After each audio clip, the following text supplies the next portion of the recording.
King, ano ba yan? King, tama na oh, King. Tama na. Init na oh, King oh. Ano? Tight pigel?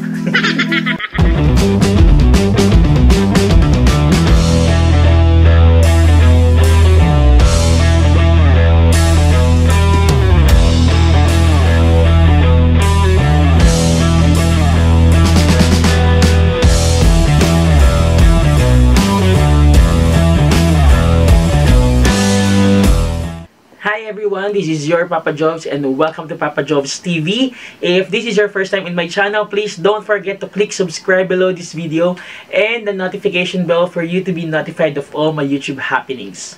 So for tonight, I'll be doing a reaction video for Chasing Sunsets episode 3.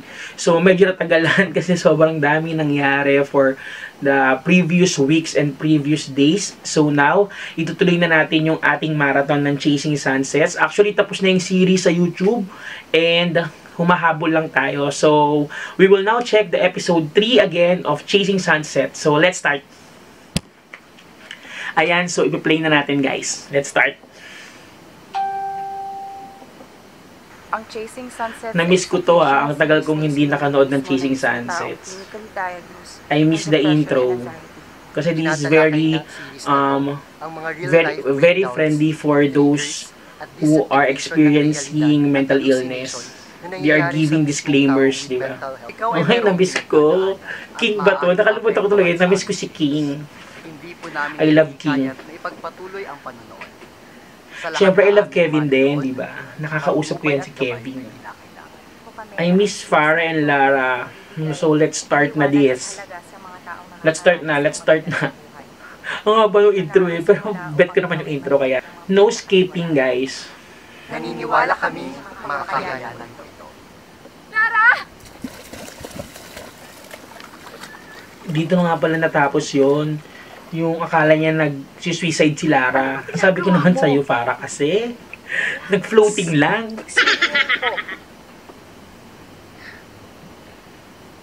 Eh? Ang sweet ni Farah in fairness. Kasi di ba parang stranger sa kanya si Lara, pero ang cute. Okay, nabis ko tong intro na to.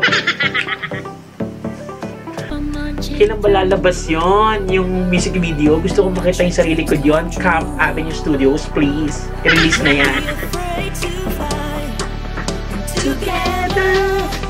Together, celebrate love.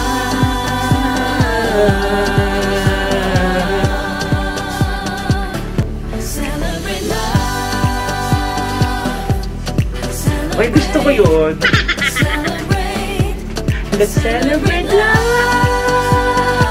Parang kids. Ate, naku. Ano sila na? Ang bilis ha. Ano ang chika? Super close na sila. Ano nga chika?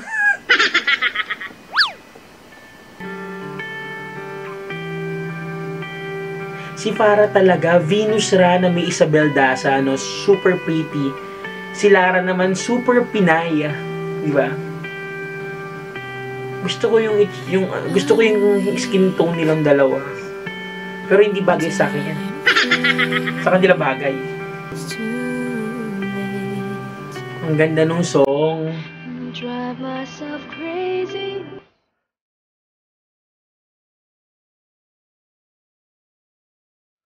Ah! Sila na ba? Sa bagay, 5 episodes lang to eh. Baka sila na. Or baka they are just feeling comfortable with each other. English, full English. Walang bakal, dahil walang bakal. Sakit. Puso yung gano'n. Kailangan ako magkakaroon ng kagano'n. Shit, LU is Love. Sobrang ganda ng mga settings nila dito. LU is Love. Mga friendship sa LU. Let's go there after COVID.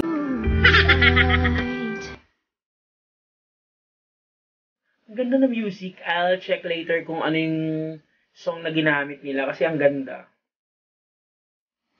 siguro for someone who is mentally ill, feeling ko magandang outlet yung writing.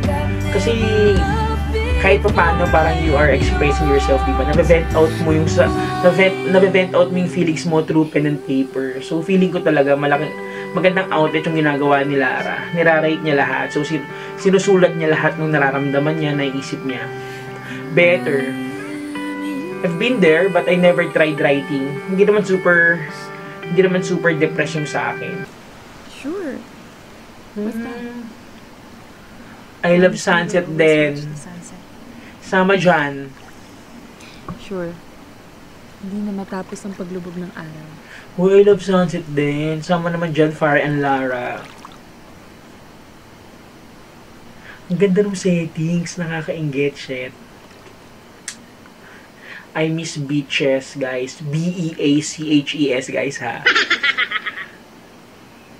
Wait, grabe yung connection. So, ano to, may abs ba to? Guwapo ba to? Wala siyang abs. Babae kasi to. Kipay, day, kipay. Wait, babae? Bakit? Yeah, pate. Bakit? Why not? Masama ba? Ay, nako, Lara, ito yun eh. 4 stages kasi yan. I love that 4 stages. Alamin ko to. Titig na titig ka sa kanya, pero kunwari hindi mo siya 1. tinitigan. Meeting and Pangalawa, attraction. Interest, curiosity, and ano ba to? Yung parang sa ex ko, yung parang Interest infatuation. and curiosity and infatuation is the second. Ay, pangatlo pala. Third, ate, go. Well, Enlightenment ang third. Ang mapasayo siya, di ba? Pang-apat, commitment. Well, tanong ko lang, saan parte na kayo dyan? Big word. Hala, may pangaral Ang talaga fourth, ate. big word, commitment. Ay, naku, Lara, ha? Huwag mo na akong baklain, bakla na ako. So, Ako din. ang tanong ko sa'yo, Hindi ka nag-iisa, ate, Piado. Ay, mahal mo na ba? Piado ba? Hindi ko kasi iniisip yun whenever I'm with her. Ay, hindi awkward yan. Sabi nga nila, love knows no boundaries. Ay, naku, Lara. Yun So, naman even yun. gender. Kasi, when you I love, hope na wala you akong love. natapakan doon, wala akong Kasi, na-offend, Lara, guys. love knows no gender. Kaya, eto, kung pareho kayong babae, walang ano naman yan, basta nagmamahalan kayo. Ayun! Pasok si Thank you, ate. Nako, I miss you too. I Super love you, caring ni ha? ate Piabo. Piabo ba Pibo? Sorry hindi ko magets. Ang super caring, siguro iba talaga yung pag meron kang ate Becky Bells, di ba? So, swerte rin si Lara. Kasi meron nag-aalala sa kanya, no? So, talagang ang kailangan talaga na may mga mental illness is support. Support from family, support from friends, from anyone who they trust with. Mas nag-enjoy kang kasama siya kaysa sa akin. Selo si Dominic. Sabihin yan, Dominic. Tapos, nung kumakain ka ng hotdog sandwich, tapos bigla kitang tinitikan, Pala hotdog ka pa nga, Ate Lara. Pala hotdog pala si Ate Lara, eh. alala mo. Pero ano? What happened? Gusto ko nang malaman yung twist nito, eh. Kung what happened sa kanilang Dominic, eh. For the last time, let me chase the sunsets. Go, go, go, Ate Lara. Chase the sunsets. Whatever it takes, we all deserve a happy ending. Di ba? Kailan ko kaya mati-chase yung aking sunset? Matagal pa yan. Dahil sa COVID. Diyos ko po. Oh, wait. Si King ba to? Ay, eto na. Yung mga moment na ni Fafa King. Tama ba, King? Sorry ang dami ko na pinaparood na series. Hindi ko na sure kung tama pa yung mga names ko. Pero parang King naman talaga. Ayun. Gusto kong maging cop for a while. Hindi much. Wait lang. Oo nga, hindi ko pala ito na i-stock, no? I-stock ko to later sa Instagram tsaka sa Twitter. Mandaka King. Ay? Ano ba yan? Bakit ang baba ng camera at medyo tinaas?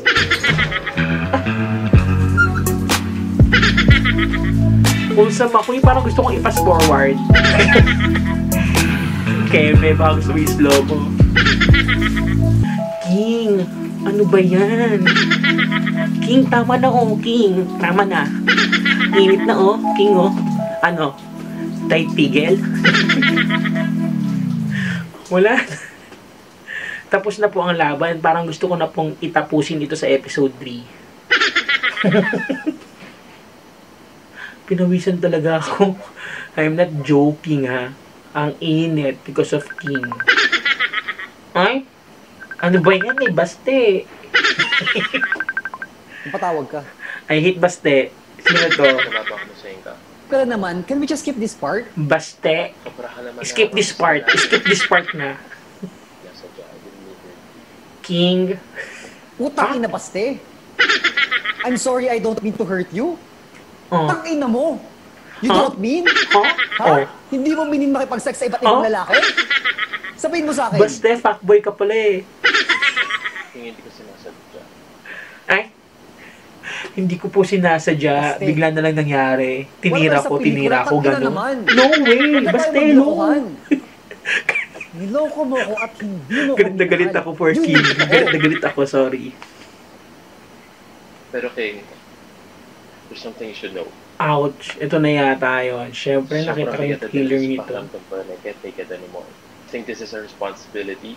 Oh my God. My responsibility Wait. actually. Ito na yata I to. need to tell you this. Ouch. Naliprid ko yun. I'm so sorry, King. Ouch. Naliprid ko yun. I am HIV positive. Papaking naman kasi dito naman ako. Uy, sorry. Feeling ko, I don't know the feeling how hurtful it is to know that you trusted someone with your whole life, with your whole heart, with your body, and then suddenly you find out na you got HIV from him. Di ba? Feeling ko sobrang sakit yun. Parang times 2 yung pagiging heartbroken mo pag nangyari yun. Gosh, kaya ingat guys. To all my gay friends out there, bi friends, LGBT friends out there, please always be careful, stay safe always. Not just from COVID, but also from HIV. Social distancing is the key. Ang haba ng discussion ko habang umiiyak si King. Sorry guys. It's a responsibility, sabi nga ni Baste, di ba? Namiss ko mag-reaction video. Parang ang tagal kong hindi gumawa nito. Namiss ko rin yung Chasing Sunsets, guys. I miss you all. Lara, Farah, King, Dominic, and the other cast, I miss you all. Lalo na yung intro, swear. Super lapit sa akin nung song na yan. Celebrate Love. Love the friendship. Feeling ko mas gusto kong mag-friend sila rather than a romantic relationship. But if it will grow further, then it's okay lang din. Pero parang ang sarap niya na tingnan mag-friends. Ang dami kong reaction. So guys please focus na lang sa reaction ko kasi this is a reaction video naman. Sorry if hindi niyo masyado nagigets yung story because of me being talkative, so talkative. Ay, may pakulo na naman si Farah ah. Ang dami pakulo, Farah ha.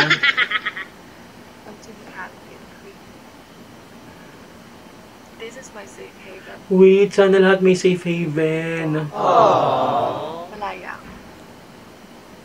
Ito. Nakakamiss mag-beach. Bad trip. It's my Naku, baka matrigger si bakla. I was very Wait. active. Ako yung pasali sa school activities. Wait, I feel Lara, ba't I was a good ganun? supporter sa mga friends ko. But then one day, bigla na lang naninikip yung dibdib ko. I feel anxious all the time. I feel nervous. May mga moments na pupunta ako Wait, sa I CR kasi feel Lara. pagbigat-bigat Parang ng naranasan ko yan. Sobrang active mo. Ikaw yung takbuhan ng lahat.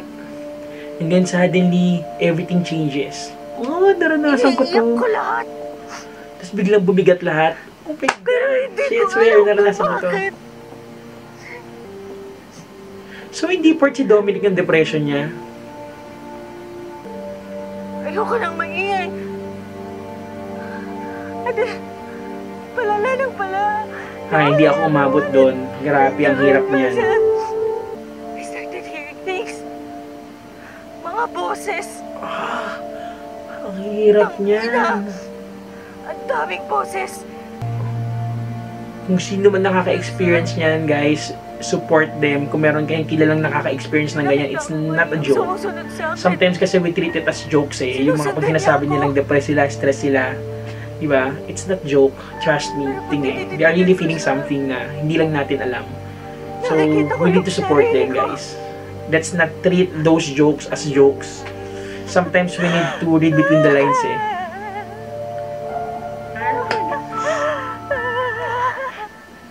Sobrang feel ko si Lara. I've been there but not that worst eh. Sobrang worst nung kay Lara. So, sa akin medyo mild pa pala siya. Simula nang nakilala ko si Dominic, Okay. nawala yung Bumalik. babae yun. Ay, nawala. Gumaling siya because of Dominic. Okay. I'm fighting para lumalaban ako araw-araw. We all fight every day. My God. Especially this pandemic. Ang daming nakakaranas ng stress. We are all fighting every single day. Guys, hindi ako makapagpatawa kasi serious na to sobra. Hindi ako makapag-react ng nakakatawa. Sorry guys, I need to be serious on this part. This is a serious matter we are talking about. Hindi ko alam na nangyari sa amin ito.